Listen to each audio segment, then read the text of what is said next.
I mean, there's a lot of ways you can spin it, but they they played with a great deal of aggression for longer stretches than we did, and we knew it was coming. We did not respond to it well tonight, especially in the second and third quarters. And the turnovers certainly hurt us. Points in the paint, everything we've been talking about the whole series. So it was a tough lesson for us to learn. You know what was coming, but just didn't do enough consistently to withstand their attacking the paint, whether it was penetration, offensive rebounding, and then we gave them so many possessions. So we lost a shot, and then they scored off of it. So it was a double whammy. Arm around Devin at the end of the third. Yeah. What was the message you was trying to get to him right Just, talking to him about the game, the kind of force we have to play with, just normal stuff. This is one of those games that you typically in NBA speak say flush it, but you can't in the finals. We got to watch the film and learn and, get back to playing our kind of basketball consistently. We saw it in spurts. We just didn't have enough of it tonight to hold them off and maintain any level of consistency. Usually when we play with a great deal of force and edge, the consistency follows. We just weren't consistent with that tonight. Second row in the middle to Gina.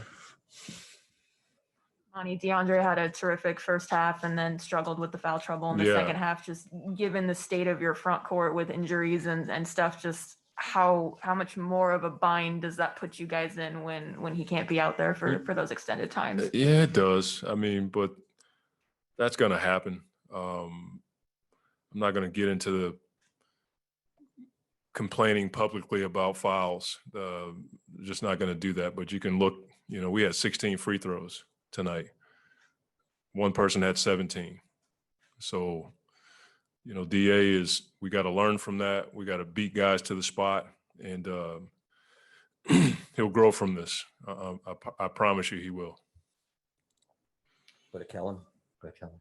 Hey, Monty, when you look at second chance points, fast break points, points off turnovers, is that where you go back to consistency again, and just the last 10% of the effort? I mean, you look at conversely ours, it's like a tale of two cities. You know what I'm saying? They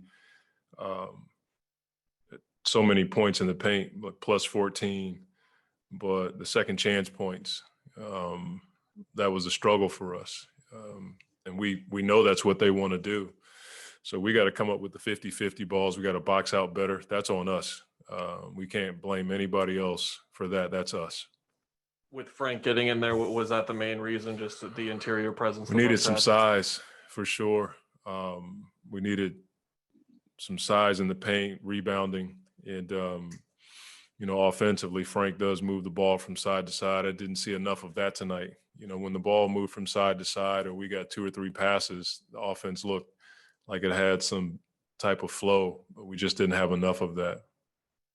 Front row to Mark. Go ahead, please, Mark. Monty, I know it's a different series, but what can you guys draw from earlier in the playoffs when you bounced back, after trailing 2-1 to the Lakers, not closing out in Game 5? What sort of things can you take from those situations to apply moving forward? I think we know that we have to play with an unreal amount of aggression and energy for 48 minutes. That's the deal. And all of our guys know that we didn't. And we've had this happen to us before in the playoffs. And so I expect our guys to bounce back. Second row on the left to Jovan.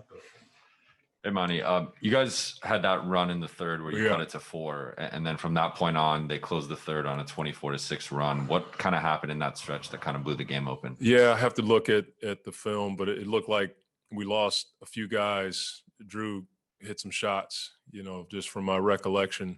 And we were not able to sustain any flow on offense. The ball got a bit stagnant, but we were taking the ball out of the net and playing against their set defense. I think Drew got loose a little bit. We went under on his screen, and then he just hit some tough threes. Other than that, I have to look at the film to give you a better answer. Third row in the middle to Dave. Go ahead, Dave. Monty, Dwayne asked you about Book and the messaging after the third quarter. He finishes the game 3 for 14 after throughout this playoffs. He's been so good. Game 2, every shot you guys needed, he made it. What do you think about his performance tonight? Overall, what was it? Their defense and negative spots? What do you think? Probably a bunch of everything. Their aggression, their defense, they keyed on him. He missed some shots. So that's going to happen. He's been in this situation before, as you guys alluded to. When you get to the finals, it means you've been in a number of situations. So this is nothing new to us anymore. He'll bounce back. Third row in the middle. Go ahead, Logan. Hey, Monty. Want to get back to Deandre. He did get into foul trouble in the game, but what do you tell him when the opposing team is targeting him to keep getting him in foul trouble and getting him off the floor? How do you coach him through that? Yeah, it's a tough one. I don't even want to go there. It's pretty self-explanatory. You know, we got to figure out or define what is a legal guarding position, because you know, there's times where he can move his hands out of the way, but, you know, it's hard to tell a guy what to do when somebody's running into you.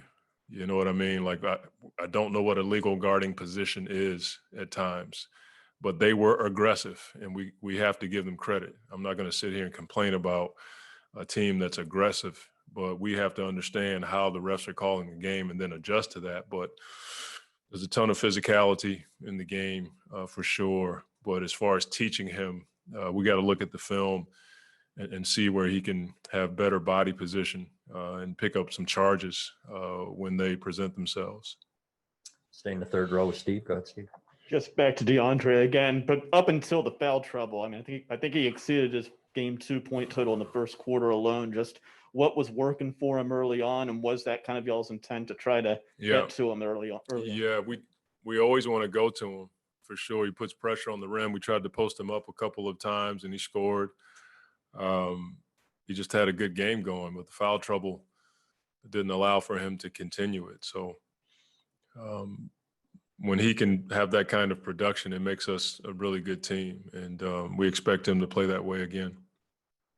Any other questions in the room? Thank you, Manny. Thanks. Thank you.